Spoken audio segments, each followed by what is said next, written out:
With a lawsuit filed against Vince McMahon, AEW challenging WWE in New York City and more, this is Wrestling Up. My name is John and you're watching the Wrestling Report for June 17th. Before we get into the rest of the video, make sure you subscribe to Wrestling Up and turn on all notifications to stay up to date with everything in the world of pro wrestling.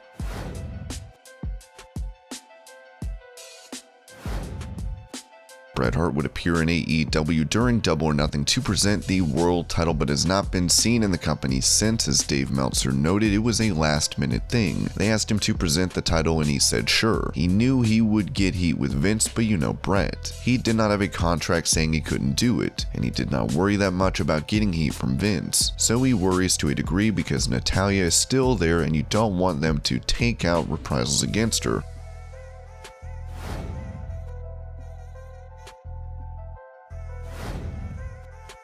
With live fans returning to WWE in July, WrestleVotes has touched on the possible shows making a comeback, writing, "Hearing WWE is potentially looking at more themed live shows upon returning to the road. Old School Raw, King of the Ring Tourney, Viewer's Choice, a la Cyber Sunday, all possible for a late 2021, early 2022. With stars like Xavier Woods and Shinsuke Nakamura especially looking forward to King of the Ring returning. We'll have to see if this tournament comes to fruition."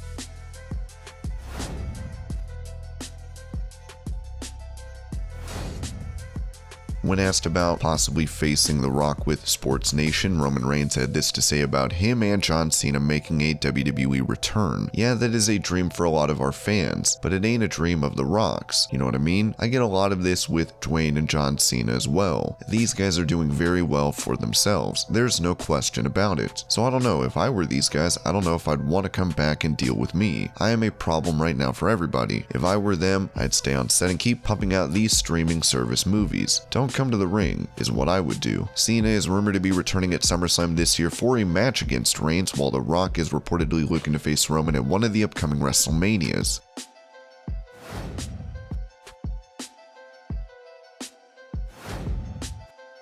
After being on hiatus thanks to dealing with an attempted kidnapping, Sonya Deville has been back on WWE programming as an on-screen authority figure. Now, many are wondering when she will be making her in-ring comeback. As Ringside News wrote, "We've been hearing that Deville is training for her in-ring return. After asking around, we were also told that she was supposed to be back around Mania season, but they keep pushing it back. A week, then 2 weeks, yada yada. So yeah, stay tuned on that one. It'll happen."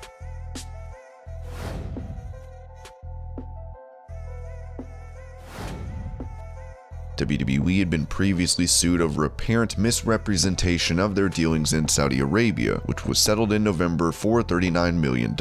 Now another lawsuit has been filed against the company for allegedly failing to disclose information regarding the collapse of Middle East broadcasting deals, with WWE officials said to have sold more than $300 million worth of stock at inflated prices. Those listed in the lawsuit include Vince McMahon, Stephanie McMahon, and Triple H. As it reads, "The full truth about the company's inability to secure a media rights deal with the Saudi Arabian government and its effects on the company's revenues would not be revealed until February 6, 2020, when the company issued a press release reporting disappointing financial results for fourth quarter 2019 and reduced guidance for full year 2020. The press release revealed that the company had achieved just $180 million in adjusted OIBDA for the year due to the failure to complete the MENA distribution agreement with the Saudis. This news reflected that the OSN agreement had terminated earlier this year, meaning the company lost WWE Network subscribers who previously had accessed it for free as OSN subs when the OSN agreement was still in place. On this news, the company's stock price fell $4.50 per share, or 9.18%, to close at $44.50 per share on February 6, 2020. During the relevant period, when WWE stock was trading at an artificially inflated rate due to the false and misleading statements described above, individual defendants Vince McMahon, Barrios, Wilson, and Gottsman utilized material, non-public information and sold over $313 million worth of company stock between November 2018 and February 2018. The complaint has the cause of action listed as breach of fiduciary duty, unjust enrichment, aiding and abetting, with the plaintiff seeking punitive and actual damages, costs, and fees in relief.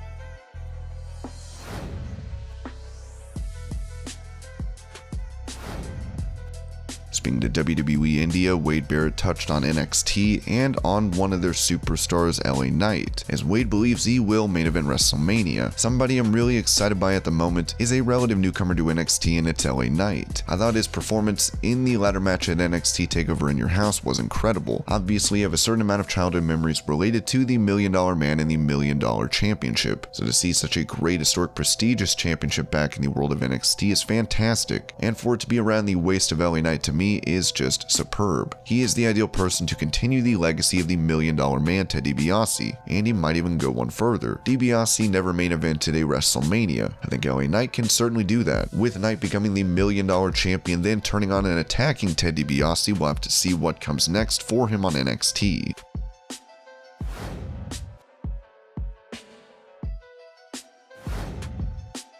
In AEW, the Acclaimed, Anthony Bowens and Max Caster have become a popular tandem with their rapping and over-the-top personalities, not to mention their in-ring acumen. Speaking to PW Insider, AEW President Tony Khan touched on wanting to sign them after watching their singles matches on Dark, with WWE apparently having interest in the duo. The Acclaimed were singles wrestlers. They both went to the same school, Create Pro, but they never teamed, and I saw them both on Dark and they were frankly, WWE put a little pressure on me with both of them. I think they were both people WWE wanted, and I really wanted to use both of them. And then I thought about it, and I had this thought about the Acclaimed, and I brought them together.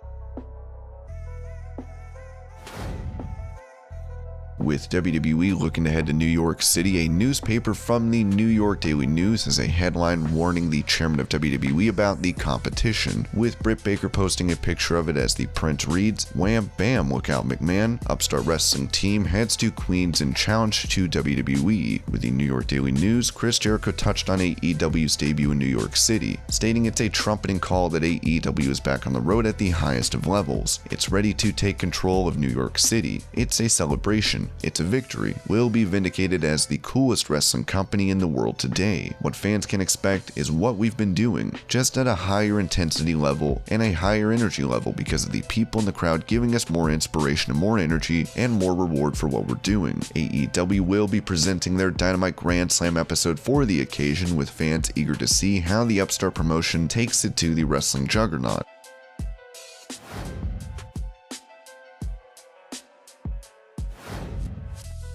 With Sammy Guevara trolling MJF, the leader of the Pinnacle, had enough and made reference to Guevara's controversial comments about Sasha Banks, which when resurfacing led to backlash from fans and Guevara's suspension from AEW. Apparently Sammy posted a very unflattering photo of me. I've reported it, but I genuinely hope he learns from his actions and doesn't get cancelled. Again, don't come for the king. That led to Guevara replying, "That's cool, just take a jab at one of the most difficult times of my life. I like how everyone thinks this is good character work. Meanwhile, you are truly a real-life piece of shit." This feud between the Inner Circle and the Pinnacle keeps heating up, with the members from both opposing groups, Jake Hager and Wardlow, set to do battle in an MMA cage Friday on Dynamite.